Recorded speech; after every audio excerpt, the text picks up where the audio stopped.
श्री स्वामी समर्थ।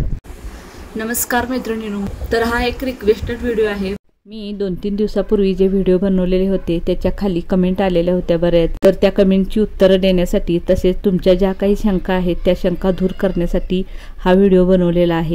मागच्या व्हिडिओमध्ये मी जे ब्लाऊज कटिंग दाखवलं होतं ते प्रिंटेड असल्यामुळे त्याच्यावर आखलेलं तुम्हाला दिसलं नाही, त्यामुळे मी पुन्हा एकदा तुमच्या लक्षात येण्यासाठी परत एक व्हिडिओ बनवत आहे। तसेच तर काही ताईंना ही शंका होती की जेव्हा आपण पेपर कटिंग करतो तर ते ब्लाऊज पीसावर ठेवून तसंच कट करायचं आहे की वाढवायचं आहे, तर ते देखील आपण पाहणार आहोत। तसेच मुंड्यामध्ये जे आपण आतून पाव इंच घेऊन आकार देतो तर तो कसा दिला, का दिला, किंवा खालच्या साईडला अर्धा इंच आपण एक्स्ट्रा का घेतो हे देखील आपण पाहायचं आहे। आणखीनही काही शंका असतील तर त्या देखील दूर होतील, तर व्हिडिओ पूर्ण पहा, अजिबात स्किप करू नका। व्हिडिओ जर तुम्ही अर्धा पाहिलात तर तुमच्या परत काही लक्षात येणार नाही, त्यामुळे व्हिडिओ पूर्ण पहा। तसेच जर तुम्हाला माझे व्हिडिओ आवडत असतील तर प्लीज लाईक, शेअर आणि सबस्क्राईब करायला विसरू नका। तर चला आता आपण पाहूया व्हिडिओ। तर त्यासाठी मी इथे एक पेपर घेतलेला आहे पहा असा। तर आता आपण पेपरवर पहिला मापे टाकून घेणार आहोत आणि नंतर आपण तेच पेपर पॅटर्न ठेवून ब्लाऊज पीसावर माप टाकणार आहोत। तर मी इथे तुम्हाला कोपऱ्यामध्ये ब्लाऊजची सर्व मापे देणार आहे, ते तुम्ही नंतर पाहून घ्या। तर ब्लाऊजची पूर्ण उंची ही 13 इंच आहे, तर एक 13 इंचावर मी पॉईंट देते। त्यामध्ये मार्जिनसाठी आपल्याला 1 इंच घ्यायचं असतं, तर 1 इंच आपण एक्स्ट्रा घेतल्यानंतर 14 इंच झालं, म्हणजे आपण एकूण 14 इंच उंची घेतलेली आहे। आपली पूर्ण तयार उंची ही 13 इंच होणार आहे। तर शोल्डर मी 5.5 इंच घेणार आहे, कारण त्या मापाच्या ब्लाऊजवरूनच ही मापे घेतलेली आहेत आणि जुन्या मापाच्या ब्लाऊजचं शोल्डर हे 5.5 इंच आहे। तर पहा, तर आता आपल्याला मुंडा किती घ्यायचा असतो हे पहा। जर पाठीमागील तुमचा गळा, ब्लाऊजच्या तुमच्या पाठीमागचा जो गळा असतो त्याची जर उंची 8च्या खाली असेल, म्हणजे 9, 10, 10.5, 11, 12 अशी जर असेल, म्हणजे डीप गळा असेल, तर तुम्ही जितकं शोल्डर घेतलाय त्याच्यापेक्षा अर्धा इंच वाढवून मुंडा घ्यायचा आहे। म्हणजे जर तुम्ही शोल्डर 5.5 इंच घेतलाय तर तुम्हाला मुंडा 6 इंच घ्यायचा आहे। आणि जर तुमचा पाठीमागील ब्लाऊजचा गळा हा 8च्या वरती, 5.25, 7.5, 7, 6, 5 जर असेल तर तुम्ही जितकं शोल्डर घेतलाय तितकंच तुम्हाला इथे मुंडा देखील घ्यायचा आहे। म्हणजे जर तुम्ही 5.5 इंच घेतलाय तर तुम्हाला 5.5 इंचच घ्यायचा आहे, त्यामध्ये काही वाढवायचं नाही। तर आता ह्याचा पाठीमागील गळा हा डीप आहे, त्यामुळे मी शोल्डर 6 इंच घेणार आहे, म्हणजेच अर्धा इंच वाढवून घेणार आहे। तर इथे असा पहिला पॉईंट देऊन घ्यायचा आहे आणि इथे देखील 5.5 इंच अंतर येते का हे पाहून घ्यायचं आहे, म्हणजेच ही आपली लाईन सरळ येणार आहे। तर हे पहा, तर इथे देखील 5.5 इंचावर असा पॉइंट दिला। आता हे आपल्याला जोडून घ्यायचं आहे, तर इथे मी लाईन आखून घेतली। तर आता हे ब्लाऊज आहे 36 छातीचं, तर 36चा चौथा भाग हा 9 इंच होतो। हे पहा, हा 9 इंच होतो, तर 9 इंचावर एक पॉइंट दिला। यामध्ये आपण 1.5 इंच मार्जिन घेणार आहोत। तुम्ही जर नवीन असाल तर तुम्ही 2 इंच मार्जिन घ्या, म्हणजे फिटिंग करताना कमी पडायला नको। आणि ही लाईन अशी आखून घ्यायची आहे। तर ही लाईन आखून घेतली। आता आपण कंबर पाहणार आहोत। तर कंबर 30 इंच आहे, तर 30चा चौथा भाग हा 7.5 इंच होतो। हे पहा, 7.5, 30चा चौथा भाग 7.5 होतो, म्हणजे 30/4 करायचं, म्हणजे 30चा चौथा भाग निघतो। आणि त्यामध्ये 1 इंच आपल्याला पाठीमागील डाचासाठी घ्यायचं आहे आणि 1.5 इंच मार्जिनसाठी। जर तुम्ही इथे 2 इंच मार्जिनसाठी घेतला असाल तर तुम्हाला कमरेमध्ये देखील 2 इंच घ्यायला लागतं। जर तुम्ही इथे 1.5 इंच घेतला असेल तर कमरेमध्ये तुम्ही 1.5 इंच घ्या। आता ही आहे आपली मार्जिनची लाईन, तर ही मार्जिनची लाईन आखून घेतली आणि ही इथून इथे येणार आहे, ही आपली फिटिंगची लाईन। तर फिटिंगची लाईन देखील आपण आखून घेऊया। फिटिंगची लाईन म्हणजेच काय, ह्याच्यावर एक शिलाई टिप येणार आहे आणि ह्याच्यानंतर आपल्याला आणखीन 1-2 शिलाई टिपा येणार आहेत, म्हणजे आपलं फिटिंग होतं। तर मी गळा रुंदी 2.25 इंच घेणार आहे। हे पहा, 2.25 इंच आणि मागील गळा आपला 10 इंच आहे, तर अर्धा इंच मार्जिनसाठी घ्यायचा आहे, म्हणजे 10.5 इंच घ्यायचा आहे एकूण। इथे एक पॉईंट दिला आणि खालच्या साईडला देखील मी 2.25 इंच घेणार आहे आणि हे आपण बॉक्स तयार करून घ्यायचा आहे। आणि इथं आपल्याला 1 इंच जास्त घ्यायचं आहे। हे पहा, आणि इथे देखील तुम्हाला तिरकी लाईन आखायची आहे। मी लाईन आखून दाखवणार नाही, नुसतं तुम्ही आखून घेऊ शकताय। मी इथून आतल्या साईडला, हे पहा, इथून आतल्या साईडला 1 इंचावर एक पॉईंट देते आणि अशा प्रकारे आपण गळ्याचा आकार काढून घेणार आहोत। हा पाहू शकता तुम्ही, हा पाठीमागील गोलगळ्याचा आकार आहे. आता आपण मुंड्याचं पाहूया. तर मी मागच्या व्हिडिओमध्ये काय केलं होतं तुम्हाला कळलं नाही. हे पहा, इथून या कोपऱ्यापासून आपण 1.5 इंचावर एक पॉईंट देणार आहोत. हा झाला आपला पाठीमागील मुंड्याचा पॉईंट, म्हणजे पाठीमागे जो आपला भाग येतो ब्लाऊजचा तो मुंड्याचा पॉईंट. आणि आणखीन एक इथून इथे 1 इंचावर पॉईंट देऊया, म्हणजेच हा झाला आपला पुढच्या मुंड्याचा पॉईंट. आणि इथून इथं हे 6 इंच अंतर आहे, त्याचा आपल्याला सेंटर काढायचा आहे. म्हणजे त्याचा सेंटर हा 3 इंच आहे, तर आपण 3 इंच हा सेंटर काढला. आणि सेंटरपासून ह्या साईडला आपल्याला 1/2 इंचावर एक पॉईंट द्यायचा आहे. तर हा आपण 1/2 इंचावर पॉईंट दिला. तर इथं सेंटरपासून आपल्याला अशा प्रकारे आकार घ्यायचा आहे. तो आकार मी इथे ही जी आपली छातीसाठी आपण लाईन आखलेली आहे त्याच्या खाली 1/2 इंच घेणार आहे. तर तसं काय सांगते, पहिला मी तुम्हाला आकार काढून दाखवते, मग तुम्हाला सांगते की आपण तसे का घेतो.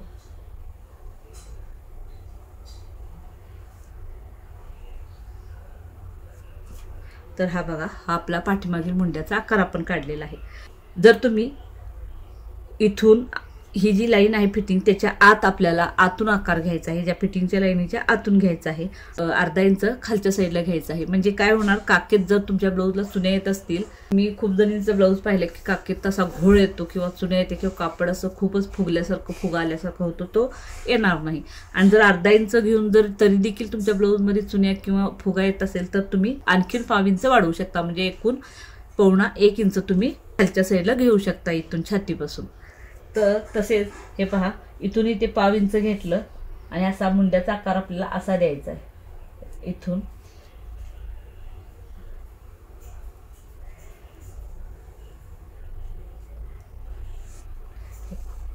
हा अशा प्रकारे थोडासा बाहेरून आपल्याला मुंड्याचा आकार द्यायचा आहे. तर एका ताईने विचारलं हे असं का केलं, तर काय होतं, जो ब्लाऊजचा पुढचा भाग असतो त्याच्या गळ्याच्या आणि मुंड्याच्या मध्ये मुंड्याजवळ फुगा येतो, तो फुगा येऊ नये त्यामुळे असा बाहेरच्या साईडनं आपण 1/2 इंच घेतलेला आहे. तर आता आपण मागील डाच देऊया. तर डाचासाठी जी फिटिंगची लाईन आहे तिथपर्यंत असा टेप ठेवायचा आहे आणि टेप असा फोल्ड करून घ्यायचा आहे.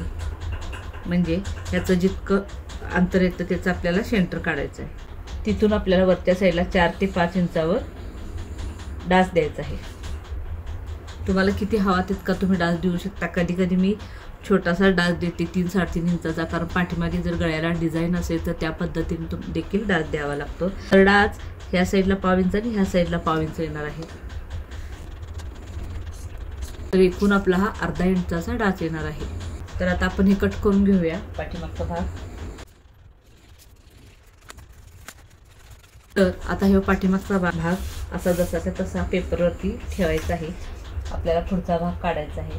हा वरच्या साईडला समान आहे आणि ह्या साईडला समान अशा प्रकारे पेपर ठेवून घेतलेला आहे. आणि इथून इथे आणि इथे आपल्याला लाईन आखून घ्यायचं आहे बरोबर ह्या पाठीमागच्या भागाच्या मापाने. हे पहा, हे आता आपण आखून घेतलेलं आहे. ह्याच्यावरती आपण आता पुढील भागाची मापे टाकणार आहोत. सुरुवातीला आपण मुंड्याचे माप टाकून घेऊया. तर मुंडा आपला 6 इंच आहे, तर 6 इंचावर एक पॉईंट दिला आणि इथून देखील 5.5 इंच आहे का ते पाहायचं आहे. आणि तिथे एक पॉईंट देऊन लाईन आखून घ्यायची आहे. तर हे पहा, इथे 9 इंचावर एक पॉईंट दिलेला आहे छातीसाठी आणि 1.5 इंच मार्जिनचे. तर आता आपण ही लाईन आखून घेऊया. इथे पहा, आपण मुंडा खालच्या साईडला 1/2 इंच घेतलेला आहे. तर इथे आपण पुढच्या मुंड्याचे माप टाकून घेऊया. असा तिरका टेप ठेवायचा आहे आणि इथून 1 इंचावर एक पॉईंट द्यायचा आहे. आणि जो हा मुंडा आहे त्याचा आपल्याला सेंटर काढायचा आहे. तर हा 3 इंच आहे. सेंटरपासून आतल्या साईडला आपल्याला 1/2 इंचावर पॉईंट द्यायचा आहे. आणि अशा प्रकारे आपल्याला मुंड्याचा आकार घ्यायचा आहे. तर हे पाहू शकता तुम्ही मुंड्याचा आकार आपण कशा प्रकारे दिलेला आहे. तर आता आपण गळा रुंदीचे माप टाकूया. गळा रुंदी 2.25 इंच आहे आणि आपला पुढील गळा 5.5 इंच आहे. 5.5 इंचावर पॉईंट देऊया आणि मार्जिनसाठी 1 इंचावर पॉईंट द्यायचा आहे. म्हणजे एकूण 6.5 इंच आपण घेणार आहोत. आणि गळा रुंदी खालच्या साईडला देखील 2.25 इंचच घ्यायची आहे. आणि हा बॉक्स तयार करून घ्यायचा आहे. तर क्रॉसपट्टी आपण 3 इंच घेणार आहोत. ते फिटिंगची लाईन आखून घेते आणि इकडे 2.5 इंचावर पॉईंट द्यायचा आहे. क्रॉसपट्टी आपण ह्या साईडला जितकी घेतो त्याच्यापेक्षा 1/2 इंच आपल्याला ह्या साईडला कमी घ्यायची आहे. आणि ही तिरकी लाईन आखून घ्यायची आहे. तर कोटरीचे माप आपण 6 इंचावर घेणार आहोत आणि जो खालच्या साईडचा मुंड्याचा आकार आहे तिथून आतल्या साईडला 2.5 इंचावर पॉईंट देणार आहोत आणि हा कोटरीचा पॉईंट आणि हा 2.5 इंचाचा पॉईंट आणि हा गळ्याचा पॉईंट तिन्ही मिळून आपल्याला कोटरीचा आकार काढून घ्यायचा आहे।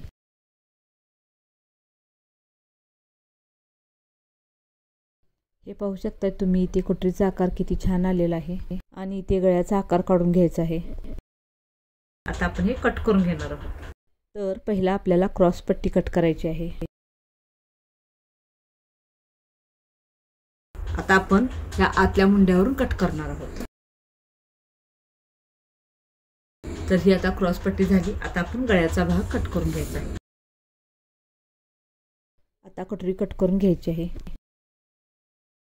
तर हे आपलं कटिंग झालेलं आहे। आता पहा आणि हे पहा जिथे कमरेचा भाग आहे तिथे खालच्या साईडला आपण 1/2 इंचावर एक पॉईंट देणार आहोत आणि डाचापर्यंत तिरकी लाईन आखून घ्यायची आहे। हे पहा आणि लाईन आखल्यानंतर आपण हे कट करून घेणार आहोत। हे पाहू शकता तुम्ही लाईन कशा प्रकारे आखलेली आहे। तर इथून आपल्याला कट करून घ्यायचं आहे। आता आपल्याला घ्यायचं आहे साइड पीस। इसला देखील खालच्या साईडला 1/2 इंचावर एक पॉईंट द्यायचा आणि अशी तिरकी लाईन आखून घ्यायची आणि ही कट करून घ्यायची। आता आपण बाही कट करणार आहोत। त्यासाठी मी इथे एक पेपर घेतलेला आहे तो असा मधोमध फोल्ड करून घ्यायचा आहे। तर हे विदाउट अस्तरचं ब्लाउज असल्यामुळे खालच्या साईडला इथे आपण 1.5 इंचावर हातशिलाईच्या पट्टीसाठी पॉईंट देणार आहोत। तर 1.5 इंचाचा असा पॉईंट द्यायचा आहे आणि तिथे एक लाईन आखून घ्यायची आहे।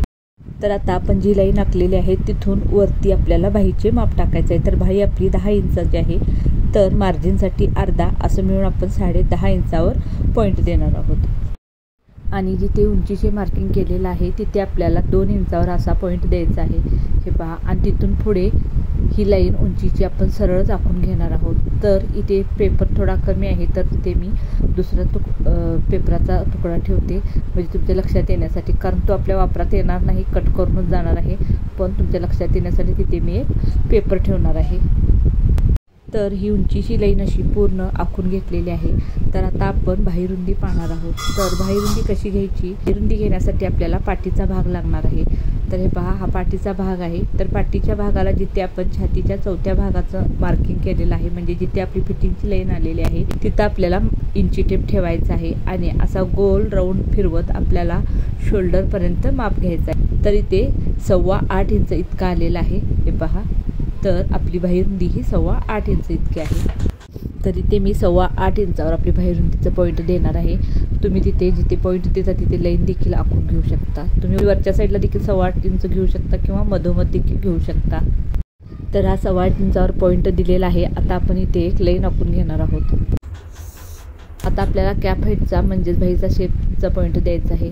तर हे पहा नेहमी आपण जेव्हा आपली 3/4 बाही किंवा लांब बाही असते तेव्हा 3.5 इंचावर पॉईंट देतो। जिथं आपण बाहीरुंदीची लाईन आखलेली आहे त्याच्यावर उंचीच्या लाईनीपासून खालच्या साईडला 3.5 इंचावर पॉईंट देणार आहोत आणि 2 इंचाच्या पॉईंटपासून कॅप हाईटपर्यंत आपल्याला तिरकी लाईन आखून घ्यायची आहे। थोडाफार गोलसर आकार येईल अशा प्रकारे आपल्याला तिरकी लाईन आखायची आहे। आता आपण दंडघेर घेणार आहोत। तर दंडघेर हा 5.25 इंच आहे। त्यामध्ये आपल्याला मार्जिनसाठी 2 इंच घ्यायचं आहे आणि वरच्या साईडला देखील इथे मार्जिनसाठी आपल्याला कॅप हाईट नंतर 2 इंच घ्यायचं आहे आणि तिथे सरळच लाईन आखून घ्यायची आहे। फक्त इथे इतकी तिरकी लाईन येणार आहे आणि इथे पहा हा पॉईंट आणि हा पॉईंट मार्जिनचा आहे, जोडून घ्यायचा आहे आणि हा पॉईंट आणि हा पॉईंट हा फिटिंगचा आहे, ते देखील आपल्याला लाईन आखून जोडून घ्यायचं आहे। तर मी इथे दोन्हीकडे लाईनी आखून घेते। आता इथे खालच्या साईडला एक लाईन आखून घेऊया आणि आपण बाही कट करून घ्यायची आहे।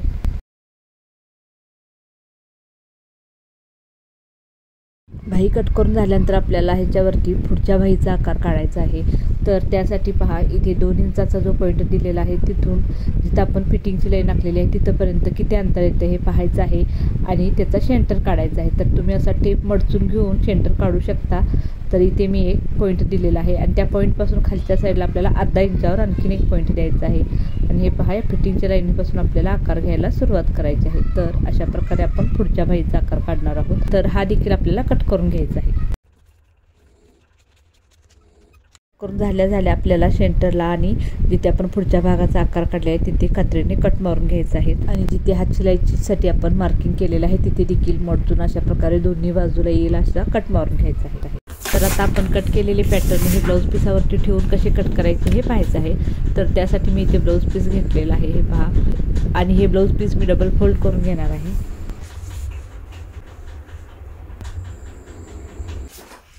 तर आता आपण पहिला ब्लाऊज पीसावरती बाही ठेवून घेऊया. हे डबल फोल्ड आपण ब्लाऊज पीस घेतलेला आहे. तर मी अशा प्रकारे इथे बाही ठेवून घेत आहे आणि इथून आपल्याला कट करायचं आहे. आपल्याला जितकं पेपर आहे तसं सेम कट करायचं आहे. जितका आपण हा पेपरचा बाहीचा पॅटर्न काढलेला आहे तितकाच आपल्याला ब्लाऊज पीसातला पॅटर्न देखील काढायचा आहे. कुठेही जास्त वगैरे वाढवायचं नाही. तर हे झाली आपली बाही. तर आता आपण पाहूया पाठीचा भाग. तर मी त्याचा पाठीचा भाग ठेवून घेणार आहे. तर पाठीचा भाग देखील आपल्याला जसं तसा कट करायचा आहे, कुठेही वाढवायचं नाही.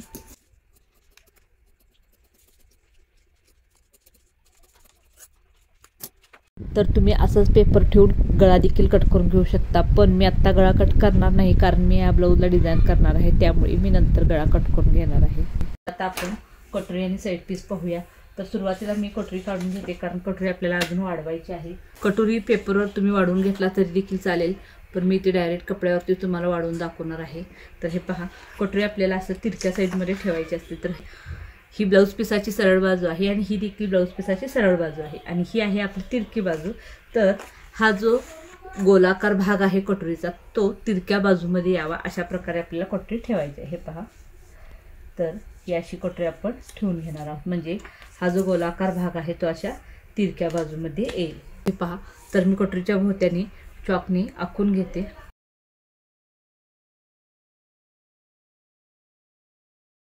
तर हे पहा, हे आपण आता आखून घेतलेलं आहे. आता आपल्याला कटोरी कशी वाढवायची आहे ते पहा. तर ह्या साईडला 1.25 इंचावर एक पॉईंट द्यायचा आहे आणि ह्या साईडला एक 1.25 इंचावर पॉईंट द्यायचा आहे. तिथे लाईन देखील तुम्ही आखून घ्या आणि ह्या 2 इंच आपल्याला सेंटर काढायचं आहे. तर सेंटर काढण्यासाठी टेप तुम्ही आता फोल्ड करू शकता. हा सेंटर आहे. सेंटरपासून खाली तुम्हाला 1.5 इंचावर एक पॉईंट द्यायचा आहे. तर मी ते 1.5 इंचावर पॉईंट देते. थोडंसं कापड आपलं कमी आहे त्यामुळे मी इथे खाली पॉईंट दिलेला आहे आणि हे ह्या पॉईंटपासून इथपर्यंत आपल्याला तिरकं जोडून घ्यायचं आहे. तर ही अशी तिरकी लाईन येणार आहे. तर इथं आपलं थोडंसं कपडा कमी पडतो, पण इथं जोड द्यायची आवश्यकता नाही कारण ते आपल्या डाचामध्ये जातं. आणि इथून इकडं आपल्याला 1/2 इंच घ्यायचं आहे आणि अशा प्रकारे आकार घ्यायचा आणि 1.25 इंचापर्यंत न्यायचा आहे. तर हो आकार काढून घेतला आपण गोलसर आणि इथून इकडं आपल्याला 1/2 इंच घ्यायचं आहे. तर हे 1/2 इंच घेतलं आणि इथून 1.25 इंचापासून ते इथपर्यंत आपल्याला तिरकी लाईन आखून घ्यायची. तर हे पहा, ही आपली कटोरी पूर्ण आखून झालेली आहे. तर आता आपण कटोरी कट करून घेते.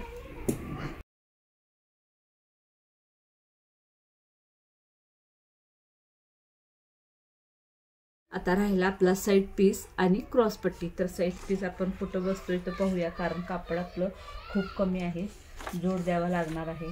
कारण जर माप मोठा असेल तर 1 मीटर आपल्याला ब्लाऊज पीस लागतो, पण हा 75 सेंटीमीटर आहे त्यामुळे कापड आपला कमी पडत आहे. तर जोड पहा कसा द्यायचा.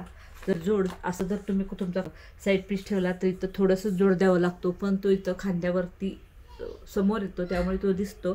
त्यामुळे आपल्याला जोड हे अशा प्रकारे आपल्याला ठेवायचा आहे, जेणेकरून हा जो खांद्याजवळ गळ्याच्या भोवत्याने आपला जो भाग दिसतो तो जोडमध्ये यायला नको अशा प्रकारे आपल्याला ठेवायचा आहे. आणि जोड आपण इथं देणार आहोत. हे पहा, हे दोन्ही आपल्या साईडला जिकडं आपलं मार्जिन असतं त्या साईडला जातं, त्यामुळे अशा प्रकारे आपल्याला जोड द्यायचा आहे. तर मी हे देखील कट करून घेते. मी हे ज्यावेळी ब्लाऊजची ह्या शिलाई करेन त्यावेळी तुम्हाला हे दाखवते कशा प्रकारे मी जोड देणार आहे ते. हा जोड आपण नंतर देऊ. तर आता आपण क्रॉस पट्टी पाहूया.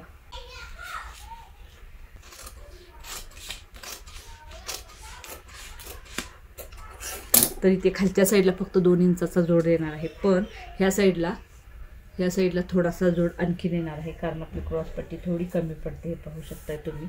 हे मी असं याच्यावर घडी टाकलं तर इतकी पट्टी आपली क्रॉस पट्टीला कमी पडते. तर ही क्रॉस पट्टीला देखील कशा प्रकारे जोड द्यायचं हे मी शिलाईच्या व्हिडिओमध्ये दाखवणार, तर हा व्हिडिओ तुम्ही पाहायला विसरू नका. तर मी ह्या कटिंगच्या भाग 1 असं नाव देईल आणि जेव्हा ह्याची शिलाई करेल त्यावेळी मी भाग 2 देईल, कारण लगेच येईल काय नाही माहीत नाही व्हिडिओ, पण तुमच्या भाग 1 आणि 2 वरून तुमच्या लक्षात येईल. तर हे अशा प्रकारे आपलं कटिंग देखील झालेलं आहे आणि तुमच्या ज्या ज्या शंका होत्या त्याचं देखील मी उत्तर यामध्ये दिलेलं आहे. तुम्हाला व्हिडिओ कसा वाटला हे मला नक्की कमेंट करून सांगा. थँक्यू.